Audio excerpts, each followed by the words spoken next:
రాష్ట్రంలో భూమి కలిగిన పట్టాదారుల్లో లక్షలాది మంది జీవించలేరు. కానీ వారి పేర్లతోనే ఇప్పటికీ పట్టాలు కొనసాగుతూ ఉండటం రైతులకు పెద్ద సమస్యగా మారింది. వెబ్లాండ్ రికార్డుల ప్రకారం రాష్ట్రంలో మొత్తం 85,41,002 మంది పట్టాదారులు ఉన్నారు. వారిలో 3,91,405 మంది ఇప్పటికే మరణించారు. అంటే మొత్తం పట్టాదారుల్లో 4.58% మంది జీవించలేరు. ఈ భూములు వారసుల అనుభవంలోనే ఉన్నప్పటికీ వారి పేర్లతో బదిలీ కాలేదు. అల్లూరి సీతారామరాజు జిల్లాలో 6.92%, అన్నమయ్య జిల్లాలో 6.69%, చిత్తూరు అంబేద్కర్ కోనసీమ జిల్లాలో 6.44%, విజయనగరం తిరుపతి జిల్లాల్లో 6.15% చొప్పున మృతుల పేర్లతోనే పట్టాలు ఉన్నాయి. కుటుంబ పెద్ద చనిపోయి ఏళ్లైనా వారసులు ఆస్తిని తమ పేర్లతో రిజిస్ట్రేషన్ చేయించుకోకపోవటం వల్ల సమస్యలు తలెత్తుతున్నాయి. ప్రస్తుతం వారసత్వ భూములను రిజిస్టర్ చేయించుకోవాలంటే 1% స్టాంపు రుసుము చెల్లించాలి.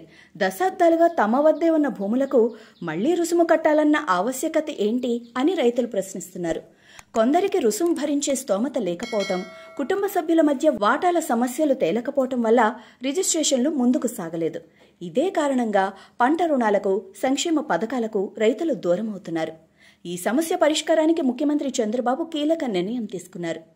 10 లక్షల లోపు విలువైన ఆస్తులకు 100 రూపాయలు, 10 లక్షల పైబడితే 1000 రూపాయలు మాత్రమే స్టాంపు రుసుము కట్టించి రిజిస్ట్రేషన్ చేసుకునేలా ప్రతిపాదన చేశారు. ఈ విధానం త్వరగా అమలైతే లక్షలాది కుటుంబాలకు లాభం చేకూరుతుంది. ప్రభుత్వం గ్రామ సచివాలయాల్లోనే వారసత్వ ఆస్తుల రిజిస్ట్రేషన్కు అవకాశం కల్పించాలని ఆలోచిస్తోంది. అయితే అక్కడ సిబ్బందికి శిక్షణ, కంప్యూటర్లు, పరికరాలు అవసరమవుతాయి. వారానికి 1 లేదా 2 మాత్రమే జరిగే రిజిస్ట్రేషన్ల కోసం ఈ వ్యయం చేయాలా అన్న సందేహం రెవెన్యూ వర్గాల్లో ఉంది. పైగా సచివాలయంలో రిజిస్ట్రేషన్ చేసినా మళ్లీ సబ్ రిజిస్ట్రార్ ఆమోదం తప్పనిసరి అవుతుంది. కాబట్టి నేరుగా సబ్ రిజిస్ట్రార్ కార్యాలయాల్లో రిజిస్ట్రేషన్ చేయటం సులభం అన్న అభిప్రాయం ఉంది. గత ఏడాదిలోనే వారసత్వ భూముల రిజిస్ట్రేషన్లపై ప్రభుత్వానికి 55,000 ఫిర్యాదులు అందాయి. కుటుంబ సభ్యుల మధ్య వాటాల పంపిణీ ఎటూ తేలకపోవడంతో పాటు పలువురు పేర్ల మార్పు పట్ల నిర్లక్ష్యం చూపటం వంటి కారణాలతో ఈ సమస్యలు ఉత్పన్నమవుతున్నాయి. ప్రస్తుతం తీసుకున్న తక్కువ రుసుము రిజిస్ట్రేషన్ పథకం త్వరగా అమలైతే రైతుల సమస్యలు గణనీయంగా తగ్గి వ్యవసాయ రంగంలో మరింత పారదర్శకత చోటు చేసుకుంటుంది.